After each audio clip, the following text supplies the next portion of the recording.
ध्यायेदाजानुबाहुम् धृतशरधनुषम् बद्धपद्मासनस्थम् पीतम् वासोऽवसानम् नवकमलदलस्पर्धिनेत्रम् प्रसन्नम् वामाङ्कारूढ सीतामुखकमलमिलल्लोचनम् नीरदाभम् नानालङ्कारदीप्तम् दधतमुरुजटामण्डनम् रामचन्द्रम्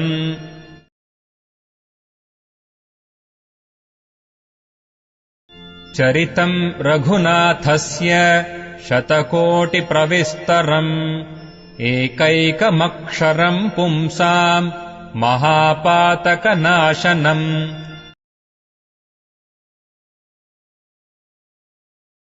ध्यात्वा नीलोत्पलश्यामम् रामम् राजीवलोचनम् जानकीलक्ष्मणोपेतम् जटामुकुटमण्डितम्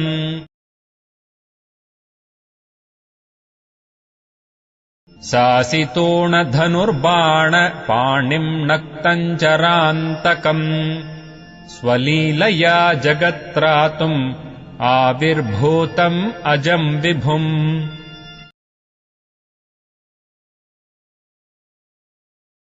रामरक्षाम् पठेत् प्राज्ञः पापघ्नीम् सर्वकामदाम् शिरो मे राघवः पातु हालम् दशरथात्मजः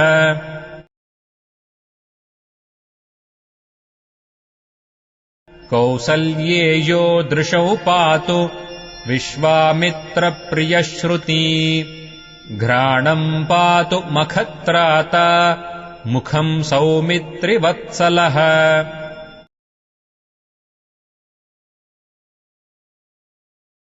जिह्वाम् विद्यानिधिः पातु कण्ठम् भरतवन्दितः स्कन्धौ दिव्यायुधः पातु भुजौ भग्नेशकार्मुकः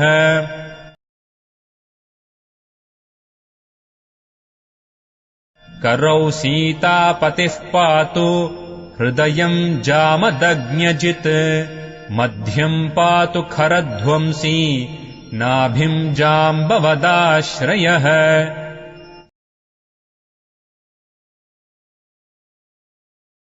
सुग्रीवेशः कटी पातु सक्थिनी हनुमत्प्रभुः ऊरू रघूत्तमः पातु रक्षः कुलविनाशकृत्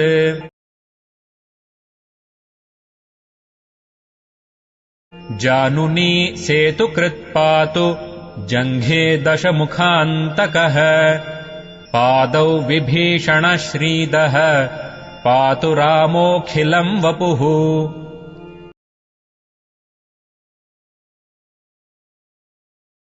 एताम् रामबलोपेताम् रक्षाम् यः सुकृती पठेत् सचिरायुः सुखी पुत्री विजयी विनयी भवेत्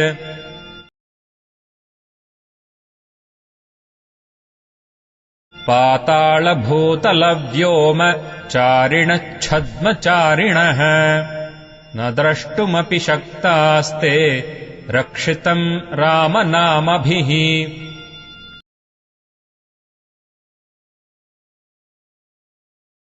रामेति रामभद्रेति रामचन्द्रेति वा स्मरन् नरो न लिप्यते पापैः भुक्तिम् मुक्तिम् च विन्दति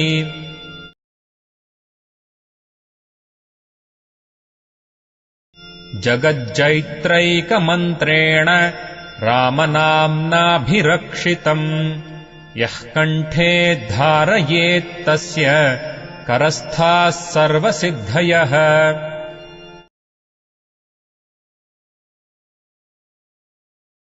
वज्रपञ्जरनामेदम् यो रामकवचम् स्मरेत् अव्याहताग्न्यः सर्वत्र लभते जयमङ्गलम्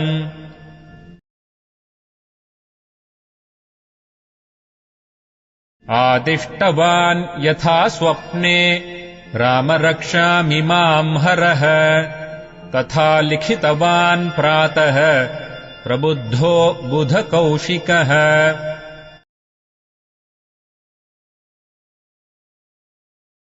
आरामः कल्पवृक्षाणाम् विरामः सकलापदाम् अभिरामस्त्रिलोकानाम् रामः श्रीमान् स नः प्रभुः।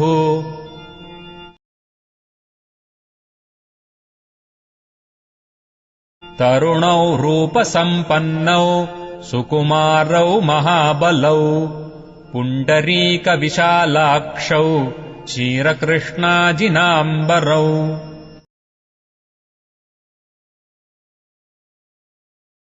फलमूलाशिनौ दान्तौ तापसौ ब्रह्मचारिणौ पुत्रौ दशरथस्यैतौ भ्रातरौ रामलक्ष्मणौ।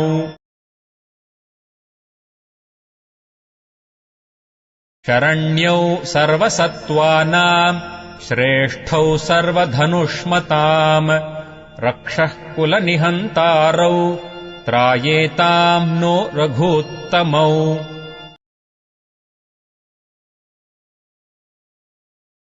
आत्तसज्जधनुषा विषुस्पृशा वक्षयाशु गणिशङ्गसङ्गिनौ रक्षणाय मम रामलक्ष्मणावग्रतः पथि सदैव गच्छताम्।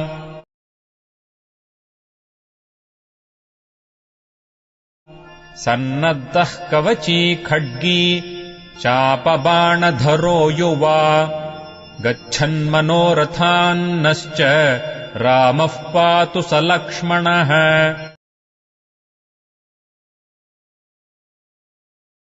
रामो दाशरथिः शूरो लक्ष्मणानुचरो बली काकुत्स्थः पुरुषः पूर्णः कौसल्येयो रघूत्तमः।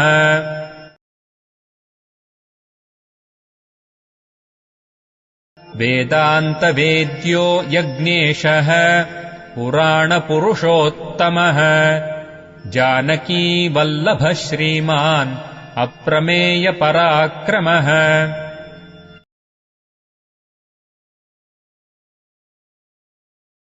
इत्येतानि जपेन्नित्यम् मद्भक्तः श्रद्धयान्वितः अश्वमेधाधिकम् पुण्यम् सम्प्राप्नोति न संशयः।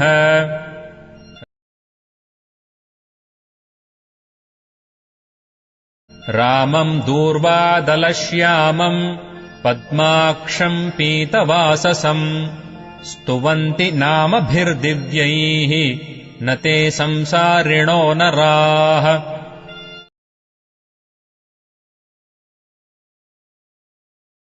रामम् लक्ष्मणपूर्वजम् रघुवरम् सीतापतिम् सुन्दरम् काकुत्स्थम् करुणार्णवम् गुणनिधिम् विप्रप्रियम् धार्मिकम् राजेन्द्रम् सत्यसन्धम् दशरथतनयम् श्यामलम् शान्तमूर्तिम् वन्दे लोकाभिरामम् रघुकुलतिलकम् राघवम् रावणार्यम्।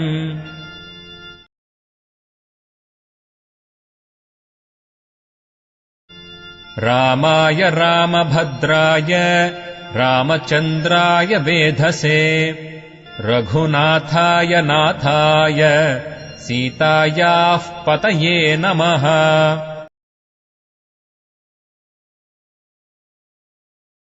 श्रीराम राम रघुनन्दन राम राम श्रीराम राम भरताग्रज राम राम श्रीराम राम रणकर्कश राम राम श्रीराम राम शरणम् भव राम राम।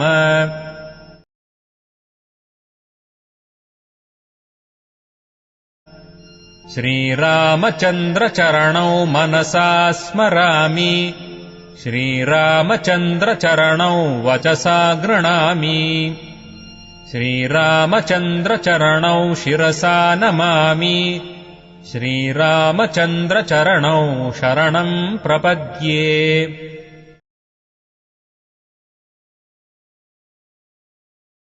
माता रामो मत्पिता रामचन्द्रः स्वामी रामो मत्सखा रामचन्द्रः सर्वस्वं मे रामचन्द्रो दयाळुः नान्यं जाने नैव जाने न जाने।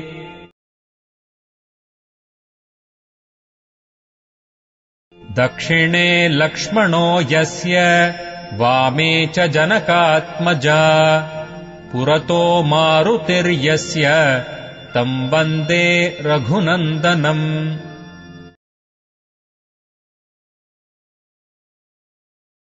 लोकाभिरामम् रणरङ्गधीरम् राजीवनेत्रम् रघुवंशनाथम् कारुण्यरूपम् करुणाकरम् तम् श्रीरामचन्द्रम् शरणम् प्रपद्ये।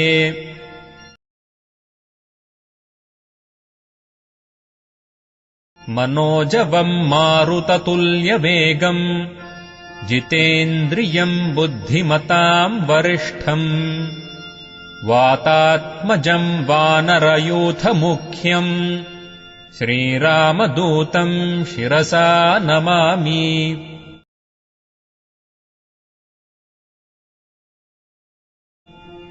कूजन्तम् राम रामेति मधुरम् मधुराक्षरम् आरुह्य कविताशाखाम् वन्दे वाल्मीकिकोकिलम्।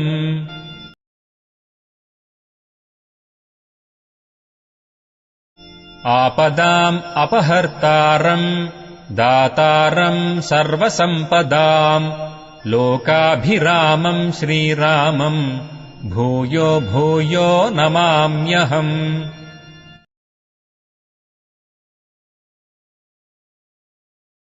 भर्जनम् भवबीजानाम् अर्जनम् सुखसम्पदाम् तर्जनम् यमदूतानाम् राम रामेति गर्जनम्।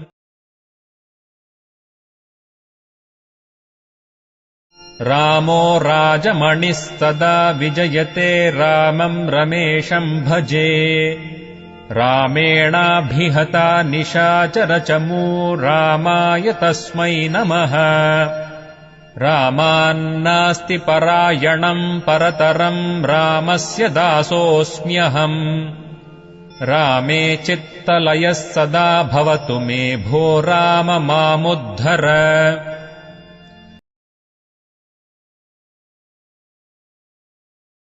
राम रामेति रामेति रमे रामे मनोरमे सहस्रनाम तत्तुल्यम् रामनाम वरानने।